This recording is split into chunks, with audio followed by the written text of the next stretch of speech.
Let me begin this evening by expressing my gratitude to the American people for your outpouring of love and support following the assassination attempt at my rally on Saturday.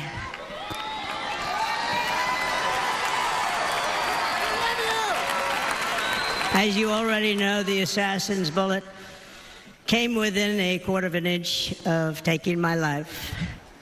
So many people have asked me, what happened? Tell us what happened, please. And therefore, I will tell you exactly what happened, and you'll never hear it from me a second time because it's actually too painful to tell. It was a warm, beautiful day in the early evening in Butler Township in the great Commonwealth of Pennsylvania. Music was loudly playing, and the campaign was doing really well. I went to the stage, and the crowd was cheering wildly. Everybody was happy. I began speaking very strongly, powerfully, and happily, because I was discussing the great job my administration did on immigration at the southern border. We were very proud of it.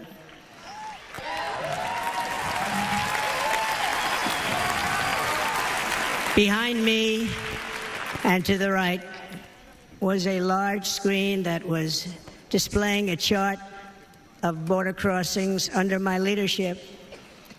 The numbers were absolutely amazing. In order to see the chart, I started to, like this, turn to my right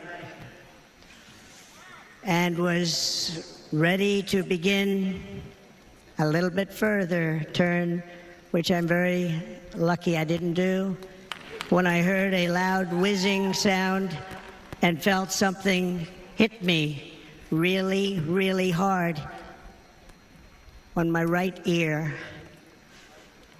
I said to myself, wow, what was that? It can only be a bullet. And moved my right hand to my ear, brought it down. My hand was covered with blood, just absolutely blood all over the place. I immediately knew it was very serious, that we were under attack, and in one movement proceeded to drop to the ground. Bullets were continuing to fly as very brave Secret Service agents rushed to the stage, and they really did. They rushed to the stage.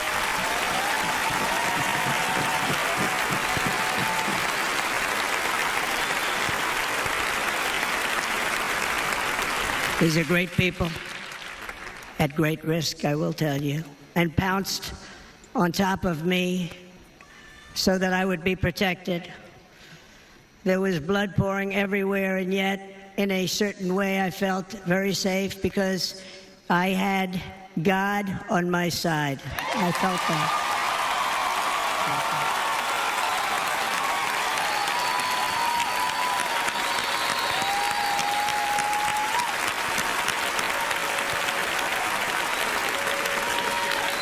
The amazing thing is that prior to the shot, if I had not moved my head at that very last instant, the assassin's bullet would have perfectly hit its mark, and I would not be here tonight. We would not be together. The most incredible aspect of what took place on that terrible evening in the fading sun was actually seen later. In almost all cases, as you probably know, and when even a single bullet is fired, just a single bullet, and we had many bullets that were being fired, crowds run for the exits or stampede, but not in this case. It's very unusual.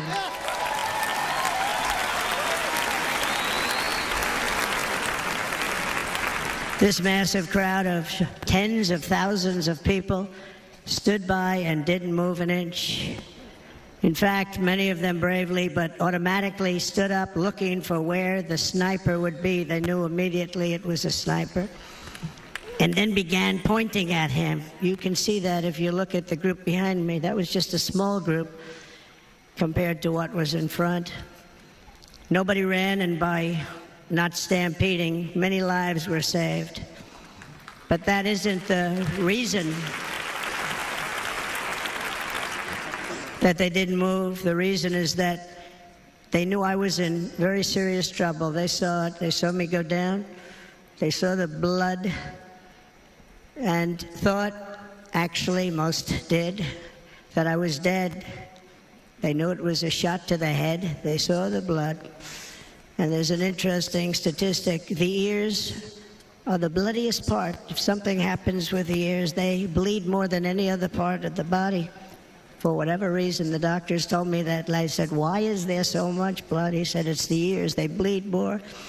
So we learned something, but they just, this beautiful crowd, they didn't want to leave me. They knew I was in trouble. They didn't want to leave me. And you can see that love written all over their faces. Incredible people. They're incredible people. Bullets were flying over us, yet I felt serene.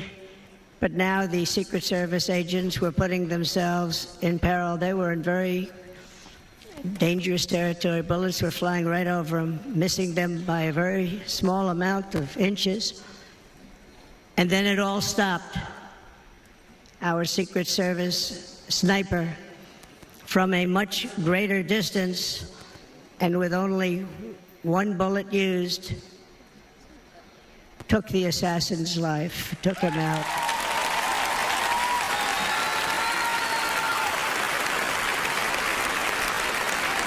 I'm not supposed to be here tonight. Not supposed to be here. Yes, you are. Yeah.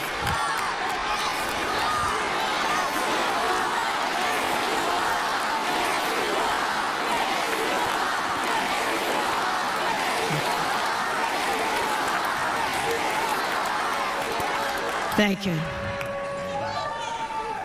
But I'm not. And I'll tell you, I stand before you in this arena only by the grace of Almighty God.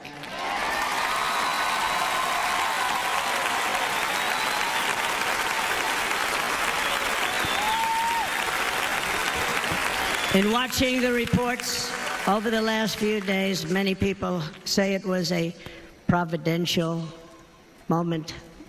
Probably was. When I rose, surrounded by Secret Service, the crowd was confused because they thought I was dead, and there was great, great sorrow. I could see that on their faces as I looked out. They didn't know I was looking out. They thought it was over. But I could see it, and I wanted to do something to let them know I was okay. I raised my right arm, looked at the thousands and thousands of people that were breathlessly waiting, and started shouting, "Fight, fight, fight."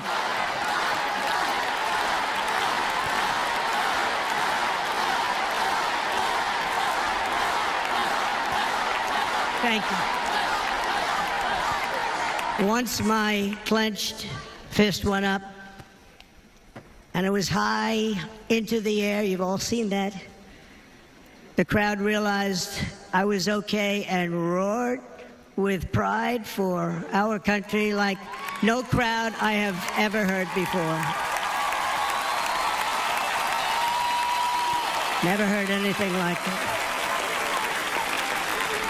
For the rest of my life, I will be grateful for the love shown by that giant audience of patriots that stood bravely on that fateful evening in Pennsylvania.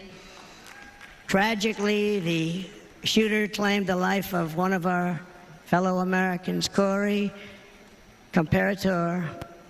Unbelievable person, everybody tells me. Unbelievable.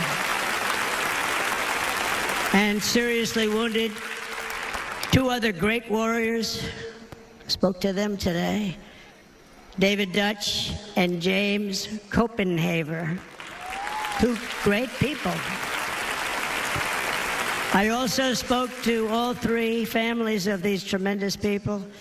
Our love and prayers are with them, and always will be. We're never going to forget them. They came for a great rally.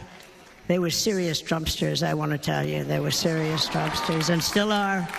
But Corey, unfortunately, we have to use the past tense. He was incredible. He was a highly respected former fire chief, respected by everybody.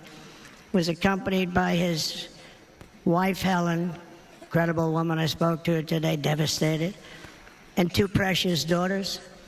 He lost his life selflessly acting as a human shield to protect them from flying bullets. He went right over the top of them and was hit. What a fine man he was.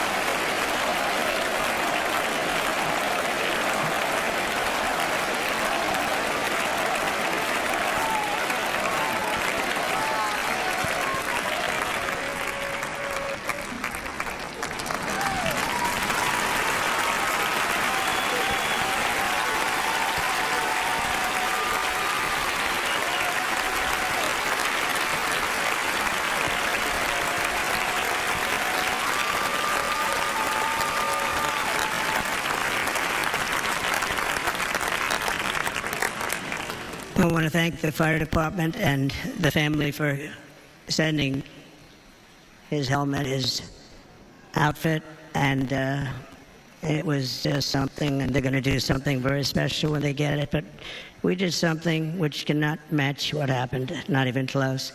But I am very proud to say that over the past few days, we've raised $6.3 million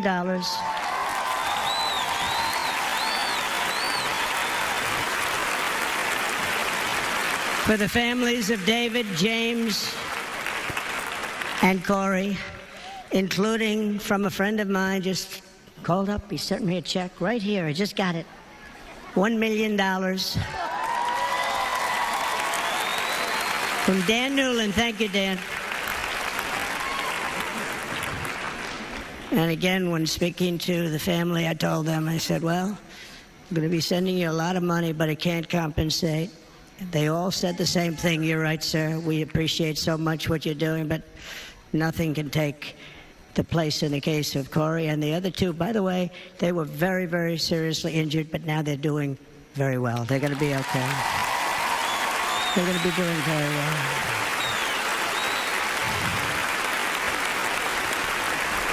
They're warriors.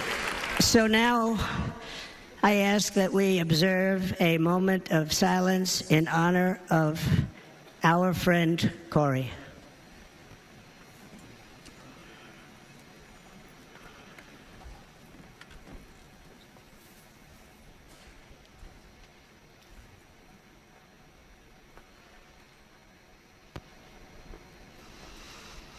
There is no greater love than to lay down one's life for others. This is the spirit that forged America in her darkest hours, and this is the love that will lead America back to the summit of human achievement and greatness. This is what we need. Despite such a heinous attack, we unite this evening more determined than ever. I am more determined than ever, and so are you. So is everybody in this room.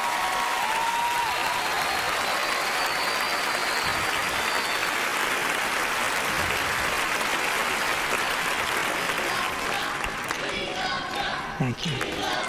Thank you very much.